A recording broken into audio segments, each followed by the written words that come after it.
retrouve pour une nouvelle vidéo. Vous l'avez vu dans le titre, le tour de ma non-bibliothèque. Voilà, vous avez l'habitude de voir des tours de bibliothèque. Bah, aujourd'hui, vous verrez le tour d'une non-bibliothèque. Pourquoi? Tout simplement parce que je n'en ai pas encore. Mais c'est prévu. Quand, je ne sais pas, mais c'est prévu. Il faut savoir que j'ai été une très grande lectrice pendant des années et puis plus du tout pendant d'autres années suite à des soucis de santé. J'arrivais plus du tout à lire, à suivre des lectures, donc j'avais complètement arrêté. J'ai revendu, donné énormément de mes livres. Je n'ai plus jamais acheté de bibliothèque par la suite puisque je ne lisais plus de toute façon. Donc là, on est au niveau du meuble télé que j'ai transformé du coup en bibliothèque puisque je relis à nouveau depuis quelques années. Maintenant, ça fait 3 ou 4 ans, je ne sais plus, que j'ai repris la lecture, mais au début vraiment de manière, par parcimonie en fait. Et là, voilà, vous avez vu, il y a eu quelques achats livresques ces derniers temps. Vous allez voir dans un prochain reading vlog d'autres achats du coup. Une bibliothèque, ce sera pas mal par la suite, mais j'ai réussi à tout caser, ici.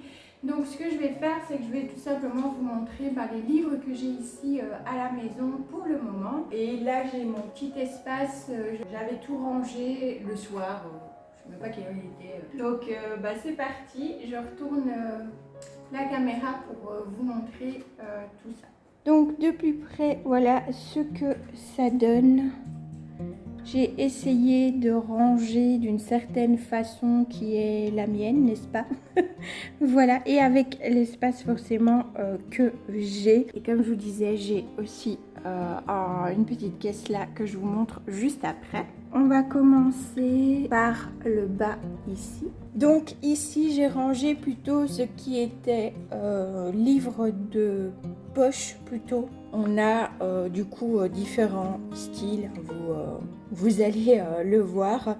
C'est pas rangé par horreur, thriller, voilà, c'est rangé comme ça, oui, mais voilà, il y a plusieurs styles sur le même espace. Donc je commence à gauche ici avec Sleeping Beauties de Stephen et Owen King, que je n'ai pas encore lu en entier parce que c'est écrit extrêmement petit, extrêmement serré, et au moment où je l'ai eu, je redémarrais la lecture, donc impossible pour moi de lire comme ça. Il est en attente, on va dire, dans ma palle. Ensuite ici, j'ai toujours de Monsieur Stephen King, La peau sur les os, qui celui-là c'est l'édition où il avait encore son surnom de Richard Bachman, et on le voit, vous voyez l'état du livre, une catastrophe. Il est très vieux.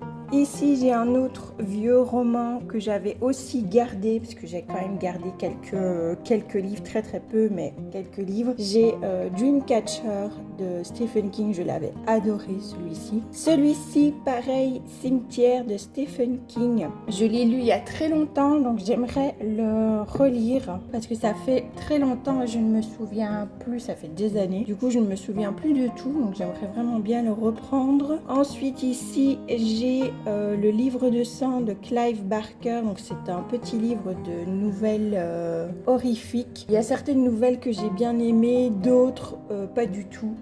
Voilà, mais j'ai quand même décidé de le garder parce qu'il y a quand même quelques nouvelles qui m'ont assez interpellée. Ensuite, Le portrait du mal de Graham Masterton. Celui-ci, je l'ai vraiment surkiffé. Ça a été une excellente lecture du début à la fin. On a même ici, dans celui-là, un petit rappel du portrait de Dorian Gray. On y fait allusion, en fait. Donc, le portrait de Dorian Gray, j'aimerais beaucoup, du coup, le lire parce que c'est un livre que je n'ai pas lu, mais je connaissais de nom, donc ça m'a assez parlé du coup quand on y a fait référence. Donc là c'était pour le côté plutôt horreur. Ensuite on passe aux petits, je les classe dans les fantaisies. Donc on a Danse avec les lutins de Catherine Dufour, qui a été une bonne lecture dans l'ensemble. On est sur un univers fantastique, utopique, un petit peu comme ça, que j'ai beaucoup aimé, où elle dénonce les gens de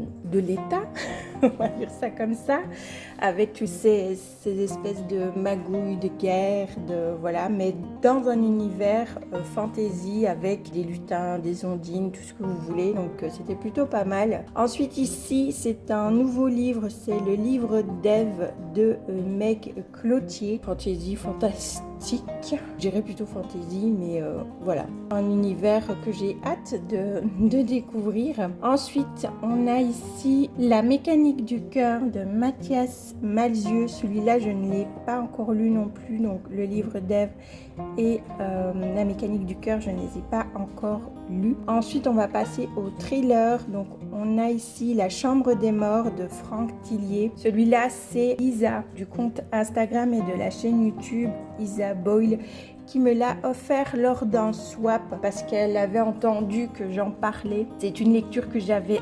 adorée. Je l'avais en grand format et comme je n'y lisais plus, je l'avais revendue. La souffrance.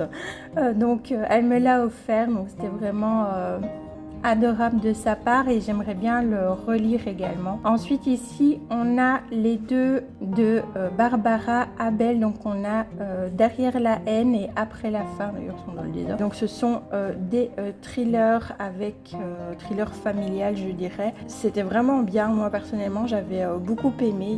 Les personnes étaient un peu mitigées, moi j'ai adoré. Ensuite ici on a Le week-end de Natasha Preston que j'ai lu tout récemment et que j'aime beaucoup, ça a été une bonne lecture également. À côté on a La saison des feux de Céleste NG, donc ça je vous en ai parlé dans une vidéo et je vais vous en parler un peu plus dans un prochain reading vlog. C'est un thriller aussi. Ensuite on a le premier tome de Black Waiter de Michael, j'ai oublié son nom de famille, honte à moi, McDowell, voilà, je vais y arriver. Donc ça c'est Brunaël qui me l'avait offert. Ensuite ici on a un contemporain, du coup moi je le mets en contemporain. Donc le premier tome de la saga Les 7 sœurs de Lucinda Riley que j'ai vraiment beaucoup aimé, que j'avais fait en lecture commune avec Amélie de Amélivre. Et ici en dernier on a une petite lecture japonaise, le restaurant des recettes oubliées de Hisashi Kashiwai. Voilà, donc celui-là je n'ai pas encore lu. Ici je suis un petit peu geek à mes heures perdues, donc il y a mes accessoires au fait lecture, les marque-pages, la petite lampe avec un peu en mode Alice au pays des merveilles, je l'adore. Et il y a les manettes de ma Switch et de celle de ma fille. Donc voilà pour cet étage. On passe au-dessus. Donc pareil, je vais aller de gauche à droite. Donc ici, on a Méduse de Jessie Burton. J'ai pas su le mettre dans l'autre, donc je l'ai mis ici. Ensuite, ici, c'est Danse macabre 1, celui qui garde le verre de Stephen King. Donc c'est un petit livre de nouvelles. Celui-là aussi, il date. Je l'ai depuis que je suis ado. Voilà, c'est ceux-là en fait. J'aimerais bien me procurer les autres du coup. Ensuite, on a un autre Barbara Abel, je sais pas, donc qui est un thriller aussi que j'ai vraiment adoré ici. Un autre thriller, La maison des oubliés de Peter James. J'avais bien aimé aussi ma lecture. Je vais essayer de retrouver les avis et de vous les reposter sur Instagram parce que j'avais un compte Instagram livre. Mais ici, je regroupe tous mes comptes. Donc je l'ai fait ici sur YouTube, je vais le faire aussi sur Instagram. Donc je vous remettrai les chroniques. Il y a une suite que je n'ai pas encore lue d'ailleurs. Ici on a Le cri de Nicolas Beuglet qui m'a scotché. J'ai vraiment beaucoup aimé. Ici on a La mémoire fantôme, un autre Franck Tillier que j'ai beaucoup aimé. Ensuite on va avoir tous les classiques, la littérature un peu plus classique, donc Gatsby, Le Magnifique que j'ai lu récemment, La Dame aux Camélias, lu aussi, Alice au pays des merveilles de Lewis Carroll, lu également, Frankenstein de Mary Shelley, lu aussi. Il me reste ces deux-ci du coup à découvrir. Les liaisons dangereuses de Choderlos de la Closse, si je le prononce bien, et du coup Le tour du monde en 80 jours de Jules Verne. On a deux autres petits classiques. Ici, on a les contes de Noël de Monsieur Charles Dickens. Et ici, on a Cyrano. Voilà, il faut que je vous le montre celui-là parce qu'il est très très beau. Les dessins sont juste magnifiques, je trouve. J'aime beaucoup cette image avec les plantes. C'est très très beau. Donc c'est l'histoire de Monsieur Cyrano, n'est-ce pas? Et c'est illustré par Rebecca d'Outremer. Je crois que ma fille, elle a Alice au pays des merveilles qui est illustrée aussi par Rebecca d'Outremer. Ensuite, j'ai deux tomes de l'hôtel Earthwoods, le tome 1 et 2, donc l'automne et l'hiver. Le premier, c'est Une maison pour Mona. Le deuxième, c'est Un hiver si doux. Il me manque encore le printemps et l'été. C'est des petites histoires doudou, cosy, plutôt lecture enfant. Voilà, on est sur des choses très enfantines, mais moi, j'aime beaucoup. Voilà. J'ai adoré ces petites histoires, j'ai adoré suivre l'histoire vraiment de Mona et de ses amis. Donc je me prendrai les autres. On arrive dans ce qui est un peu contemporain et puis j'ai deux mangas. Donc là j'ai un très vieux livre aussi, celui-là je l'ai lu, j'avais 13 ans, je l'ai toujours. C'est Un été pour mourir de Lois Lowry.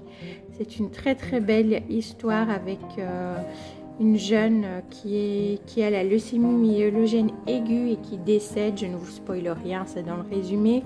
Mais on suit pas tant en fait forcément on suit sa maladie, mais on va suivre aussi plutôt la famille avec notamment Meg, donc sa sœur, Margaret, son point de vue, comment est-ce qu'elle vit la maladie de sa sœur, comment est-ce qu'elle vit à travers ça aussi, hein, quelque part. Voilà, c'est vraiment une très très belle histoire également. Ensuite ici on a l'histoire authentique de Sadako Sasaki et d'Émile Gru de Masahiro Sasaki, c'est son frère. Voilà, c'est une magnifique histoire véridique sur Sadako Sasaki qui attrape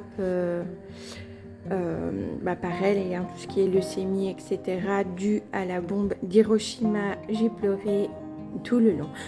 Voilà, il y a des photos en plus de Sadako et de sa famille à l'intérieur, c'est très très émouvant. Ensuite ici, donc, j'ai le petit trio des éditions Nami avec l'autrice Michiko Aoyama, La forêt au clair de lune, Un lundi parfum matcha que j'ai déjà lu et Un jeudi saveur chocolat que je n'ai pas encore lu, et il me manque La bibliothèque des rêves secrets, je crois que c'est ça le titre, pour compléter la petite série comme ça. Ensuite j'ai deux mangas, il faudrait d'ailleurs que je prenne les autres tomes. C'est Le carnet de l'apothicaire de Itsuki Nanao, je crois, que je dise pas de bêtises, oui. Et j'ai bien aimé d'ailleurs, parce que j'ai pas encore acheté les suites. Pareil pour Flying Witch de Chihiro Ishizuka. Désolée hein, si j'écorche les noms, mais voilà. Et là on va suivre une jeune fille sorcière avec son petit familier, son chat. J'ai beaucoup aimé aussi. Donc voilà pour ce deuxième petit espace. On va passer au dernier ici. Alors, on va commencer par ceux qui sont devant. Donc, vous le voyez, Le fléau de Stephen King, le coffret avec le tome 1 et le tome 2 qui est juste canonissime. Pas encore lu, mais ça va se faire.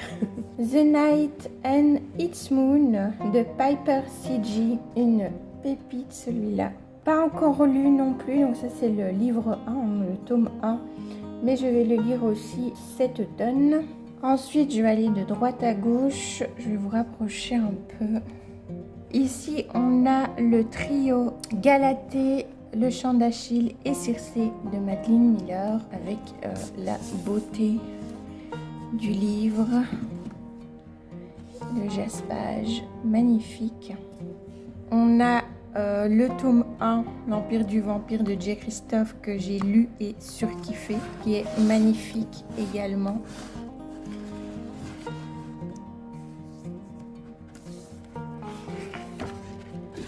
Voilà. et le tome 2, l'Empire des damnés, qui m'attend sagement et qui est canonissime aussi.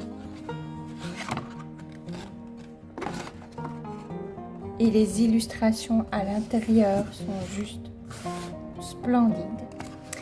La vie invisible d'Adi Larue de V.A. Schwab que j'ai terminé aussi, qui lui aussi est extrêmement beau.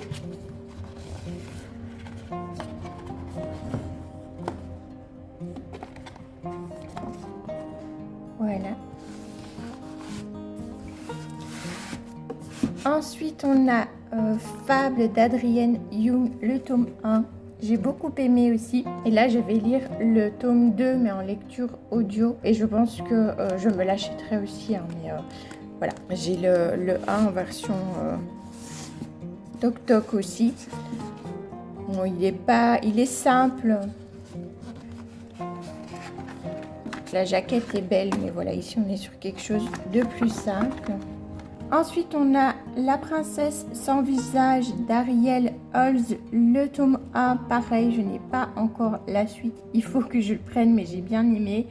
La cour des ténèbres, Vampiria de Victor Dixon.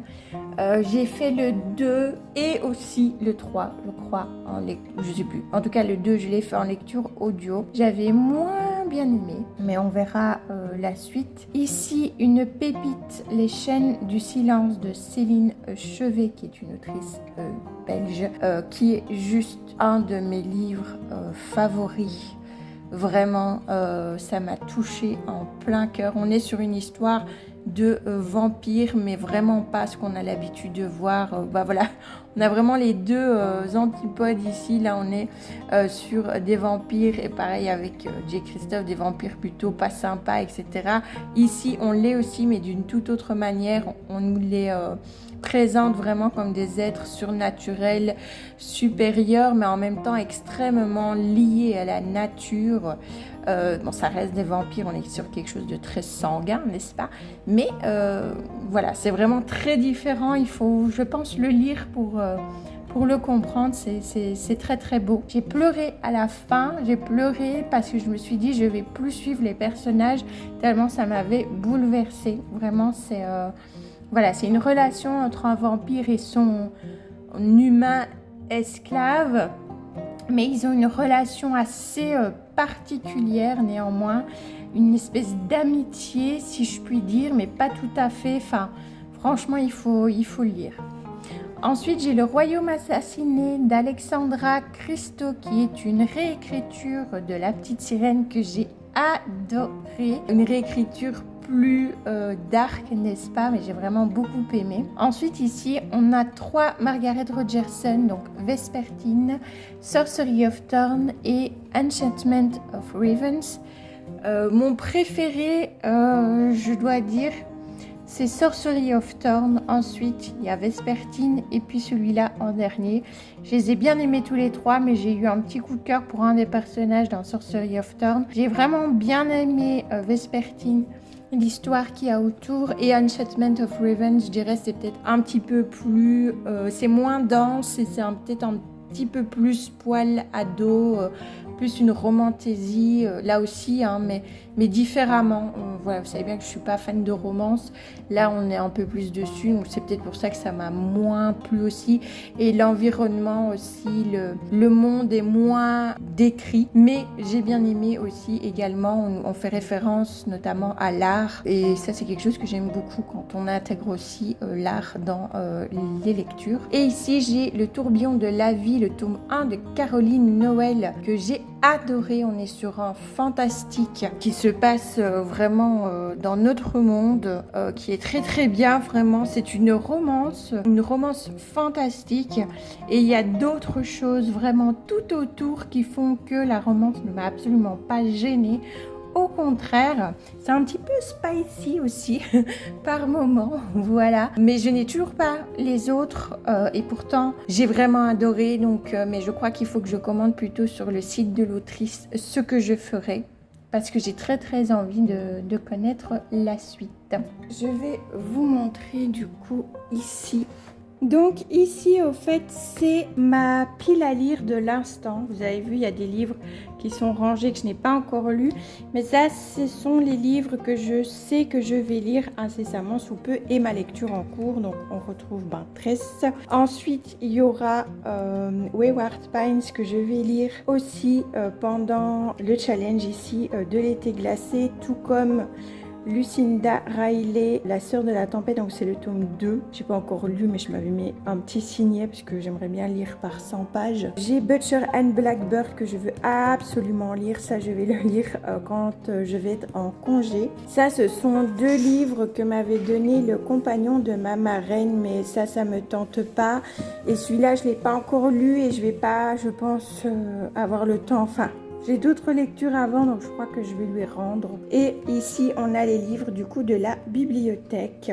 Je les range ici, comme ça je suis sûre qu'ils ne s'abîment pas, ils sont bien à plat. Je les ai mis dans l'ordre de quand il faudra que j'aille les rendre. Donc j'ai donc Tress de la mère Émeraude qui est de la bibliothèque, que je suis en train de lire. Ensuite, je lirai Anne de Green Gables et puis ces 2 autres là, parce que ceux-là, je peux les rendre fin septembre. Et ces 2-ci, c'est pour fin août. Donc voilà. Anne de Green Gables, je le commencerai du coup début août. Donc voilà pour la caisse de la pile à lire. Donc voilà pour mon petit tour de non-bibliothèque. J'espère que ça vous aura plu. N'hésitez pas encore une fois à me dire en commentaire si vous avez des lectures que je vous ai présentées ici, que vous avez lues, et n'hésitez pas à me faire votre retour, à me donner votre avis en commentaire. Vous savez, c'est toujours avec plaisir que je papote avec vous, que j'adore vraiment échanger comme ça en commentaire. C'est toujours super sympa, super agréable. Et parfois même il y a certains d'entre vous qui viennent me trouver plutôt sur Instagram aussi pour discuter par après, pour échanger un petit peu plus au fait. Donc c'est toujours hyper sympa. Donc voilà, il ne faut vraiment pas hésiter. Moi du coup, je vous laisse là pour aujourd'hui. Je vous fais comme d'habitude des petits bisous green et on se retrouve dimanche pour une vidéo plante. Ciao ciao!